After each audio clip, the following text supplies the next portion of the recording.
தை பிறந்தா வழி பிறக்கும் அப்படின்னு சொல்லுவாங்க. கண்டிப்பாக தை பிறந்தால் வழி பிறக்கும் என்பதில் எந்த ஒரு மாற்றமும் இல்லை. சரி, மேசராசி அன்பர்களுக்கு இந்த தை மாசம் எப்படிப்பட்ட நல்ல வழி பிறக்க போறது அப்படிங்கிறத நம்ம பார்க்கலாமா? நம்ம எப்படி பார்க்க போறோம் அப்படின்னா, மேச ராசி மேச லக்கணம், இந்த ராசியில பிறந்திருந்தாலும் சரி, லக்கணத்துல பிறந்திருந்தாலும் சரி, நம்ம பார்க்க வேண்டியது முதல் விஷயம் அந்த நட்சத்திரம். இப்போ அஸ்வினி நட்சத்திரத்திற்கான பலன் பார்க்க போறோம்.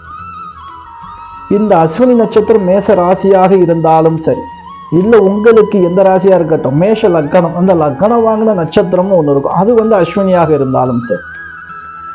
அப்ப மேச ராசி அஸ்வினி நட்சத்திரம், மேஷ லக்கணம், லக்கணம் வாங்கின புள்ளி, அதாவது லக்கணம் பெற்ற நட்சத்திரம் அஸ்வினி, இதற்கான பலன் பார்ப்போம். இந்த தை மாதம் ஒரு மாற்றத்தை தரக்கூடிய மாதமாக அமைய வேண்டும். நானும்